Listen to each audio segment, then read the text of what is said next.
8 seconds. Minus 55 seconds. जी हाँ, LVM-3 पूरी तरह तैयार है Minus 50 प्रमोशन के लिए. Gas bottle ready. Fire stage ready for launch. Minus 45 seconds. Minus 40 seconds. Minus 35 seconds. Minus 30 seconds. Real time programs activated. Minus 25 seconds. Minus 20 seconds. Minus 15 seconds. 10, 9, 8, 7, 6, 5, 4, 3, 2, 1, 0. S200 motors ignited. Plus 5 seconds. P1 S200 boosters का सफलतापूर्ण प्रज्वलन और LVM-3 M5 का उत्थापन द्वितीय promotion मंच से. We have a magnificent liftoff, the LVM-3 M5 CMS-03 mission in the air. The simultaneous thrusting of the twin S200 motors is indeed a sight to behold. Plus 30 seconds. GSLV Mark 3 LVM-3 के नाम से जाना जाता है. यह हर बार एक कहानी लिखता है. पिछली बार हमने इसे चंद्रयान 3 पर देखा था और अब हम देख रहे हैं LVM-3 M5 CMS-03 mission. A clear Sriharikota sky and the LVM-3 silhouette. Char-1 engine main Thrill auto. and satisfaction together at the countenance of the witnessing ISRO scientists. Shark 2 Plus engine 1 main auto. minute.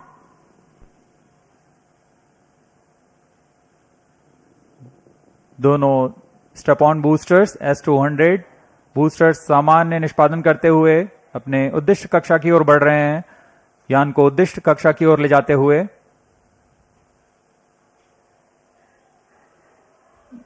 The Charles tracking station continue to track the trajectory. First stage performance normal. प्रथम चरण का कुल कार्यकाल 126 second का होगा. तत्पश्चात S200 booster शांत हो जाएंगे और उन्हें यान से पृथक कर दिया जाएगा.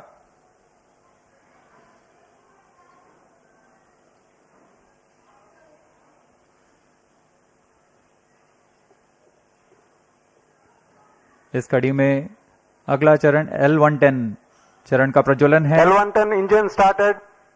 जी हाँ, इसकी पुष्टि हो चुकी है. द्वितीय चरण L110 चरण का प्रज्वलन शुरू हो चुका है. We have a confirmation from the Range Operations Director that the second stage L110 has commenced its operation. L110 engine performance normal. The two Vikas engines together generating 1600 kilonewtons thrust in its high thrust version. S200 motors separated. Range operation निदेशक ने अभी इसकी पुष्टि की. दोनों S200 boosters को यान से पृथक कर दिया गया है. वर्तमान में L110 स्टेज जो कि तरल नोदक पर आधारित चरण है प्रज्वलित है और यान को उद्दिष्ट कक्षा की ओर ले जा रहा है. We have had the separation of the S200 motors and L110 is currently thrusting. तरल नोदक पर आधारित यह चरण उच्च प्रणोद वाले विकास इंजन की मदद से कुल 1600 किलोन्यूटन का प्रणोद उत्पन्न कर रहा है. इंजन की अधिकतम प्रभावी क्षमता प्राप्त करने के लिए इसमें ईंधन और ऑक्सीडाइजर का खास अनुपात में मिलाकर प्रज्वलित किया जाता है. इस चरण का प्रज्वलन काल कुछ 200 सेकंड का First होगा. stage performance normal.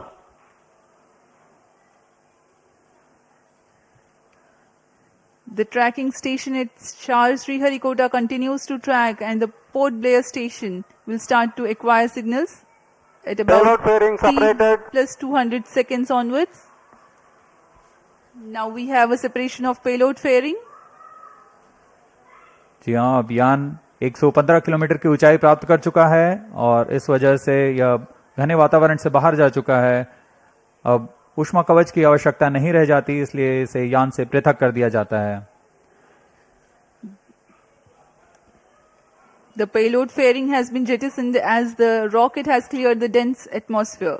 There's no need anymore to give aerodynamic shape to the rocket or to safeguard the satellite against aerodynamic heating. Plus 4 minutes.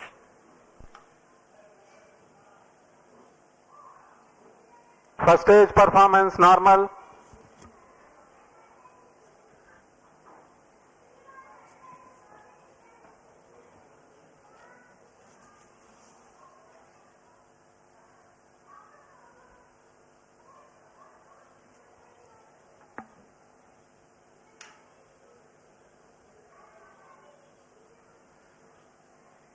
L110 stage वर्तमान में प्रज्वलनरत है। सामान्य निष्पादन करता हुआ द्वितीय चरण LVM-3 रॉकेट का कुछ ही क्षणों में हम देखेंगे यह L110 स्टेज अपना कार्यकाल समाप्त कर शांत हो जाएगा और कुछ ही उसके पश्चात क्रायो स्टेज का प्रज्वलन शुरू होगा। Cryo stage ignition authorized. While the L110 stage is still operating, the cryo stage ignition 5 has been minutes. authorized. For the present mission, L110 stage is scheduled to burn L110 for engine shut off. 197.8 seconds. First stage separated. And Cryo here we stage have a ignition confirmation of the staging event. Cryo stage ignition confirmed. Now the third stage of LVM-3, the cryogenic stage, has commenced its operation. जी हाँ, यहाँ दर्शकों में उल्लास देखा जा सकता है। दर्शक ही नहीं, यहाँ के वैज्ञानिक जो कि सबसे जटिल कहे जाने वाले क्रायोजेनिक इंजन का प्रज्वलन देखकर बहुत ही उत्साहित हैं। यह सफलतापूर्वक प्रज्वलित कर दिया गया है। A jubilant scene here in the Mission Control Center at Sriharikota and also among the visitors gallery. The cryo stage has commenced its operation and it's continuing to operate with Cryo stage performance 28.6 normal. tons of cumulative propellant Plus loading 6 of minutes. liquid hydrogen and liquid oxygen. The engine develops 200 kilonewton thrust.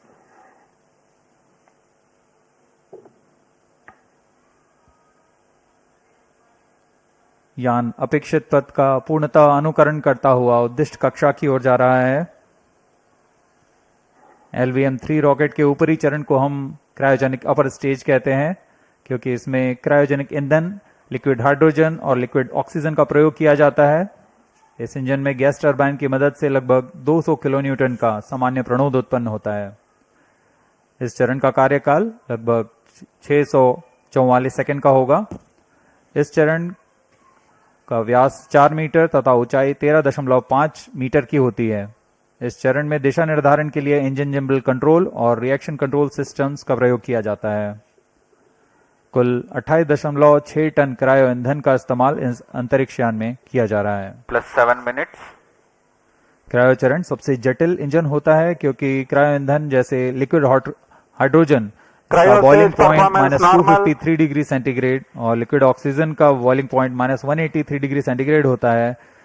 इस तापमान में ईंधन को तरल बनाए रखना तथा इसका कार्यान्वयन करना सबसे जटिल होता है, लेकिन भारत अब इसमें पूरी तरह स्वायत्ता प्राप्त कर चुका है और इस चरण को इसरो नोदन कॉम्प्लेक्स महेंद्रगिरी द्वारा तैयार तथा परीक्षित किया गया है।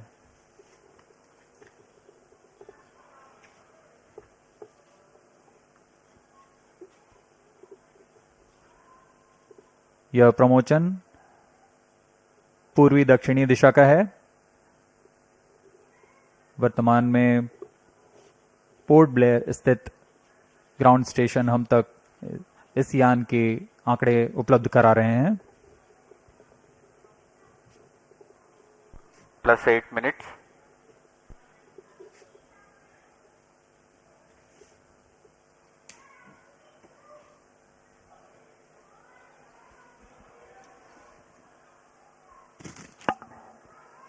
The satellite for this mission is CMS-03, which is a communication satellite operating on multiple bands.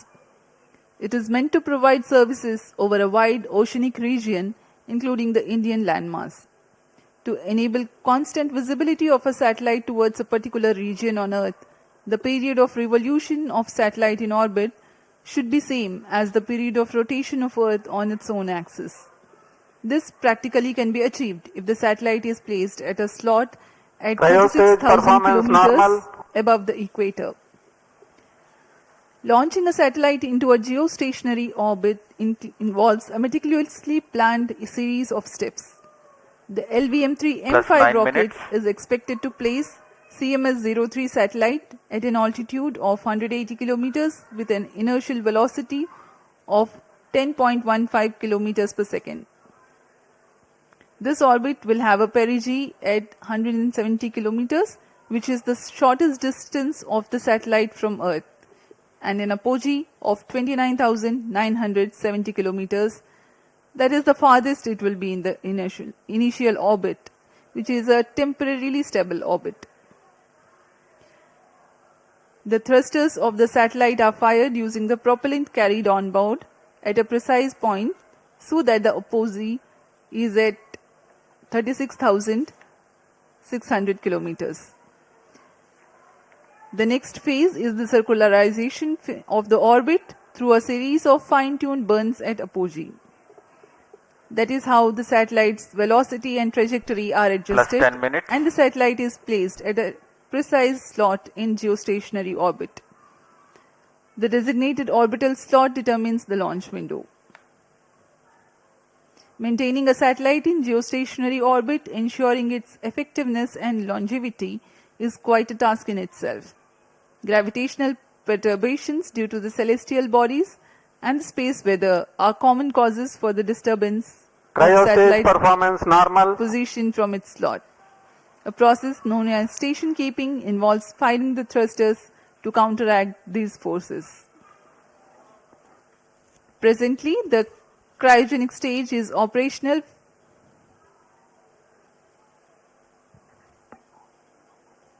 and the performance is normal. LVM-3 भारतीय प्रमोचक यानों की श्रेणी में 5वीं पीढ़ी का प्रमोचक यान है, जिसकी क्षमता 8,000 किलोग्राम उपग्रह को निम्न भू कक्षा में ले जाने की है। LVM-3 के पिछले मिशन LVM-3M4 में भारत के गौरवशाली चंद्रयान-3 का प्रक्षेपण 14 जुलाई 2023 को हमने देखा था, जिसके माध्यम से भारत चंद्रमा के दक्षिणी ध्रुव के पास सफलतापूर्वक उतरने वाला पहला देश बन चुका है। 2023 में ही LVM-3 M3 और M2 ने OneWeb के कुल 36 उपग्रहों को प्रमोचित कर एक कीर्तिमान हासिल किया था। यह LVM-3 की 5वीं प्रचालनरत उड़ान है। जून 2017 से शुरू करते हुए 2 विकासशील उड़ानें हुई और उसके पश्चात LVM-3 रॉकेट को पूर्णतः प्रचालित कर इसमें 4 प्रसिद्ध प्रमोचन हो चुके हैं, जिसमें चंद्रयान-2, OneWeb के 2 मिशन और चंद्रयान-3 शामिल हैं।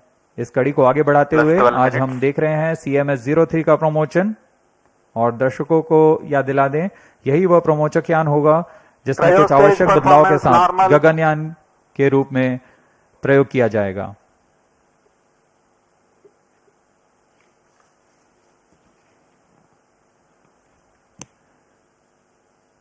वर्तमान में क्रायोजेनिक स्टेज प्रज्वलित है, सामान्य निष्पादन करते हुए उद्दिष्ट कक्षा की ओर बढ़ रहा है। We are 12.5 minutes past the launch, and the altitude attained is 179.2 kilometers. The cryo stage operational.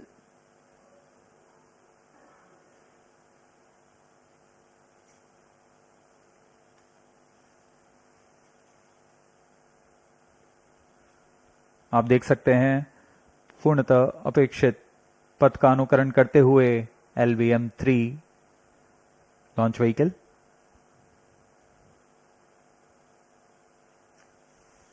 वर्तमान में सापेक्ष गति 7.27 किलोमीटर प्रति सेकंड तथा ऊंचाई 174 किलोमीटर। लगभग 4,410 किलोग्राम वाला CMS-03 उपग्रह भारतीय धरा से भू समकालिक अंतरिक्ष कक्षा में प्रमोचित किया गया है।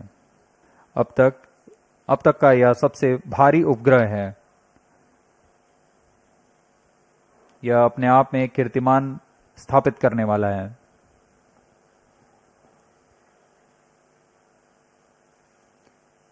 Ensuring this flawless mission. My heartfelt thanks to the system development agencies across all launch vehicle centers, industry partners, assembly and integration teams, technical facilities, and quality assurance groups This success truly reflects ISRO's spirit of teamwork. A warm thanks also to the family members of all team members for their unwavering support behind the scenes. Finally, I wish to acknowledge my project team